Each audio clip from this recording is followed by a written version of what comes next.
Dragon को मुंहतोड़ जवाब देने के लिए भारत को कसनी होगी कमर।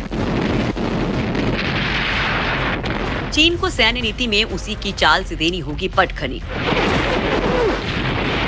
नियंत्रण रेखा से सटे इलाकों में करना होगा इंफ्रास्ट्रक्चर तैनात। भारत और चीन के बीच एक साल से टेंशन चल रहा है। गलवान घाटी की हिंसक झड़प के बाद LAC यानी लाइन ऑफ एक्चुअल कंट्रोल में तनाव का माहौल कायम है। नरेंद्र मोदी सरकार भी ये बात बखूबी समझ चुकी है कि चीन को पटखनी देने के लिए बड़े पैमाने पर सीमावर्ती इलाकों में इंफ्रास्ट्रक्चर निर्माण करना होगा। साथ ही कई नीतिगत बदलाव भी करने होंगे। इसी बात को रक्षा विशेषज्ञों ने भी कई बार खुले मंचों से कहा है, जिसके बाद ड्रैगन की हरकतों से वाकिफ मोदी सरकार ने भी सैन्य नीति में बड़ा बदलाव किया है। चीन की हेकड़ी को बूटों से रौंदने के लिए 50,000 अतिरिक्त जवानों की चीन की सीमा पर तैनाती की गई है, जिससे चीन बौखलाया हुआ है। 70 साल बाद भारत ने चीनी फ्रंट पर दिया ध्यान। इंफ्रास्ट्रक्चर निर्माण को लेकर कई जानकारों ने भी मोदी सरकार के इस कदम की तारीफ की है।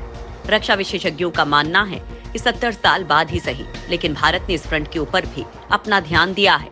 मोदी सरकार में चीन से लगे सीमावर्ती इलाकों में काफी निर्माण कार्य हुए हैं। हालांकि उन्होंने ये भी माना कि भारत और चीन की तुलना नहीं की जा सकती है। ड्रैगन ने 1962 वॉर के बाद से ही भारतीय इलाकों को कब्जाने की नीति से कई काम किए हैं। तिब्बती पठारी इलाकों में उसने सड़कों का जाल बिछा दिया है। उसने पूरी सीमा को हवाई पट्टियों से जोड़ने का काम भी किया है। विस्तारवादी का पर्याय बन चुके ड्रैगन ने तिब्बत के पठारी इलाकों में चीन ने हर 250 से 300 किलोमीटर की दूरी पर हवाई पट्टियां स्थापित की हैं, जबकि अरुणाचल से लगे LAC के अपने नियंत्रण इलाके में कहीं कहीं पर इन हवाई पट्टियों की दूरी सिर्फ 100 से 150 किलोमीटर ही है। चालबाज चीन ने भारतीय सीमा से सटे इलाकों में भारी मात्रा में फौज तैनात कर रखी है।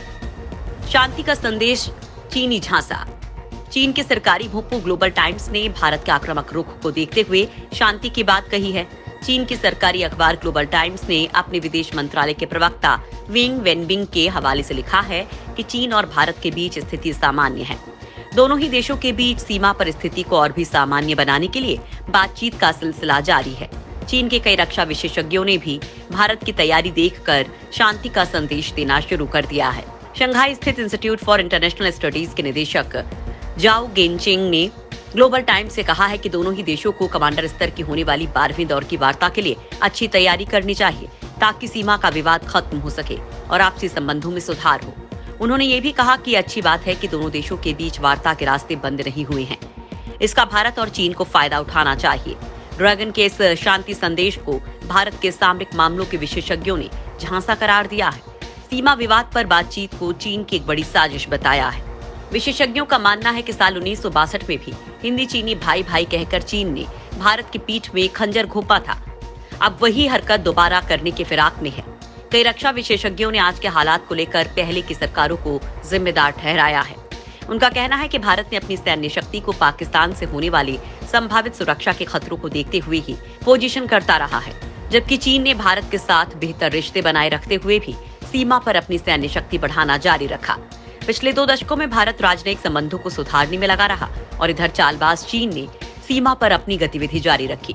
भारत मानता है कि चीन के साथ कोई खतरा नहीं है और संबंध बेहतर है, मगर ये भारत की सबसे बड़ी चूक साबित हुई। चीन भारतीय सीमा में अतिक्रमण करता रहा, जिसे जवाब देने का अब समय आ गया है। ड्रैगन के जहर की काट रखनी होगी तैयार। हाल ही में केंद्रीय रक्षा मंत्री राजनाथ सिंह और भारतीय सेना के मुखिया ने भी लद्दाख के इलाकों का दौरा किया और भारतीय सेना की स्थिति का जायजा लिया। मोदी सरकार को यह एहसास हुआ है कि चीन की सेना से वैसी ही रणनीति से निपटा जा सकता है जैसी रणनीति चीन अपनाता रहा है। ड्रैगन की हर चाल की काट के लिए भारत को हमेशा तैयार रहना होगा। अगर ड्रैगन ने दोबारा गलवान जैसी हिमाकत की तो भारतीय फौज को LAC पार कर नए इलाकों को कब्जे में लेना होगा।